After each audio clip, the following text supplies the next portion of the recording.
বাড়ির drawing room নয়, থানা। আর এখানে এই চেয়ারে বসতে গেলে আমার অনুমতি লাগে।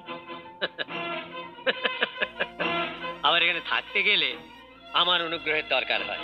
বিগত কয়েক দশক ধরে টলিউডকে যিনি উপহার দিয়েছেন একের পর এক হিট সিনেমা, তিনি হলেন ঋতুপর্ণা সেনগুপ্ত।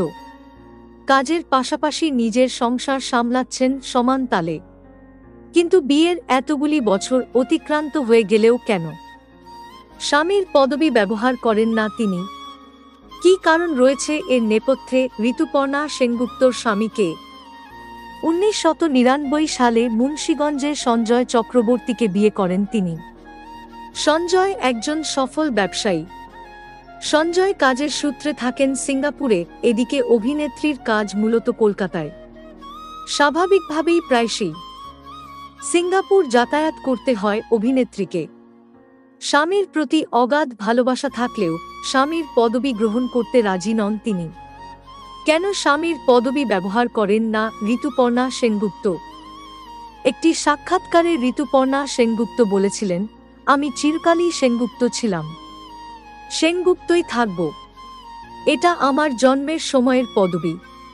কিছু কিছু সরকারি নথিতে যদিও চক্রবর্তী পদবি ব্যবহার করা রয়েছে, কিন্তু সিনেমায় আমার পরিচয় এই সেনগুপ্ত পদবি। তাই এই পদবিকে আলাদা করতে পারব না কিছুতেই।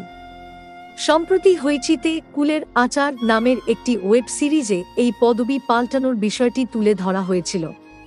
বিয়ের পর স্ত্রীর পদবি পাল্টে ফেলার বিষয়টি আদতে খুব সামান্য মনে হলেও একটি মেয়ের কাছে কিন্তু বিষয়টি একেবারেই সামান্য নয়। আগেকার যুগে মেয়েরা এই বিষয়টি নিয়ে বেশি মাথা ব্যথা না করলেও এখন বাবার পদবি পাল্টাতে চান না অনেকেই। শুধু ঋতুপর্ণা নন, অনেকেই ব্যবহার করেন না স্বামীর পদবি। ঋতুপর্ণা সেনগুপ্তের পিতার পদবি ধরে রাখার সিদ্ধান্ত এক প্রকার বহু মেয়ের কাছে অনুপ্রেরণা। যদিও শুধু ঋতুপর্ণা নন, অনেক অভিনেত্রী রয়েছেন যারা নিজের পদবি পাল্টাননি। এই মুহূর্তে সরকারও বেশ কিছু নিয়ম এনেছেন যাতে মেয়েরা স্বচ্ছন্দে নিজের বাবার পদবি ব্যবহার করতে পারেন। প্রসঙ্গত, পরিচালক সায়ন্তন ঘোষাল পরিচালিত ম্যাডাম সেনগুপ্ত সিনেমায় খুব শীঘ্রই দেখা যাবে ঋতুপর্ণাকে। এই সিনেমায় ঋতুপর্ণার সঙ্গে অভিনয় করবেন শর্মিলা ঠাকুর। এছাড়াও অযোগ্য নামক একটি সিনেমার শুটিংও সেরে ফেলেছেন ঋতুপর্ণা।